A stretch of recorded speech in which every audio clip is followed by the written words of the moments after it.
क्या आप जानते हैं ट्रक के पीछे जमीन को छूने वाली चेन क्यों बंधी रहती है? या फिर ज्यादातर हरे रंग के क्यों होते हैं सड़क किनारे लगे साइन बोर्ड? क्या है इसके पीछे की खास वजह? रेल की पटरी को जोड़ते वक्त क्यों छोड़ा जाता है गैप? वजह जानकर हैरान रह जाएंगे आप। और वीडियो के अंत में एक ऐसा फैक्ट जिसे जानकर उड़ जाएंगे होश, इसलिए वीडियो लास्ट तक जरूर देखें। फैक्ट नंबर 1, आपने गौर किया होगा कि कुछ ट्रकों में नीचे की तरफ एक चेन बंधी होती है और ये चेन नीचे सड़क तक लटकी होती है। इसे देखकर सबके मन में ये सवाल जरूर आता है कि आखिर ये चेन क्यों लटकी रहती है।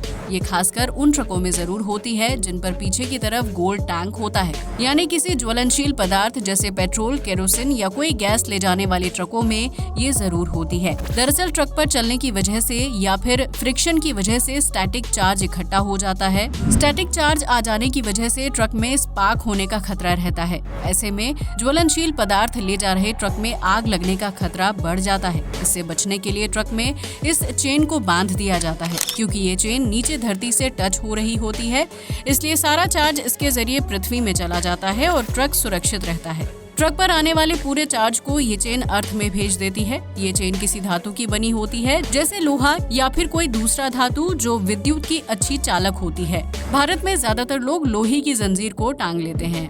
फैक्ट नंबर 2, यूं तो सड़कों पर हमें कई तरह के बोर्ड लगे दिखाई देते हैं, लेकिन इनमें एक बोर्ड हरे रंग का होता है जिस पर जगह का नाम और दूरी लिखी होती है। ऐसे बोर्ड ज्यादातर हरे रंग के ही होते हैं। दरअसल हरा रंग बहुत आसानी से दिखाई दे जाता है, जिस वजह से बोर्ड्स को इसी रंग का बनाया जाता है। सड़क पर चलने वाले लोग आसानी से जानकारी को पढ़ सकें, इसलिए इन्हें हरे रंग से बनाया जाता है। इसके अलावा रात में भी ये रंग आसानी से चमक जाता है, इसलिए भी इस रंग का यूज किया जाता है। हालांकि आजकल नीले रंग के बोर्ड भी लगाए जाने लगे हैं। इन पर सफेद रंग से ही लिखा होता है, लेकिन ये बोर्ड ज्यादातर एक्सप्रेस वे पर लगाए गए हैं। बाकी जगहों पर हरे रंग के बोर्ड ही लगे दिखेंगे।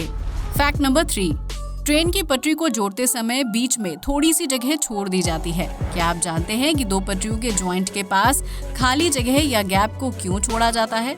दरअसल रेल की पटरी लोहे से बनती है और लोहा सर्दी के मौसम में सिकुड़ता है और गर्मियों के दिनों में फैलता है।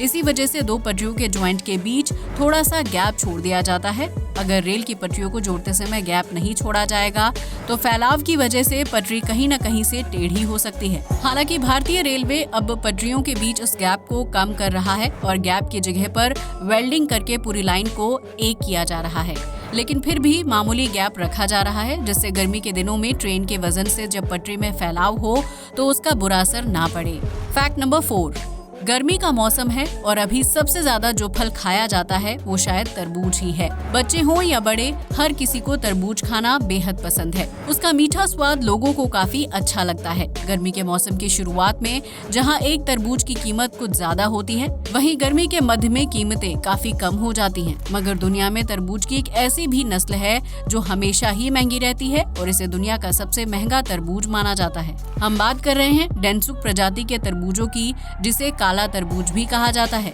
ये तरबूज जापान के होकाइडो आइलैंड के उत्तरी भाग में ही होते हैं। ये इतने दुर्लभ हैं कि एक साल में सिर्फ 100 पीस ही उगते हैं, इसलिए ये बड़ी ही मुश्किल से फलों की मार्केट में मिलते हैं। अब आप सोचेंगे कि अगर ये इतना दुर्लभ है तो फिर इसे फल वाले कैसे खरीद पाते होंगे? आपको बता दें कि ये तरबूज आम तरबूजों की तरह नहीं बिकता। इसकी हर साल नीलामी होती है और बड़े बड़े बिडर इसे खरीदने के लिए आते हैं, जो इसकी कीमत हजारों लाखों में लगाते हैं। चलिए अब आपको बताते हैं कि इसकी कीमत कितनी होती है।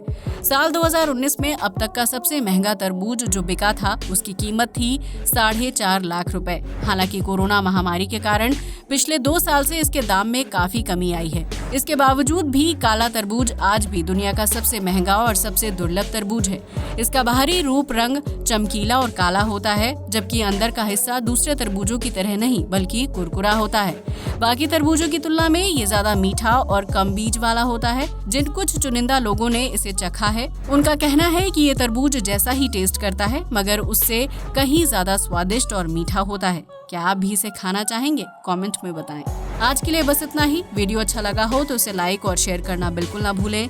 एक बार फिर मिलेंगे ऐसे ही इंटरेस्टिंग और नॉलेजेबल फैक्ट्स के साथ। तब तक के लिए जय हिंद दोस्तों।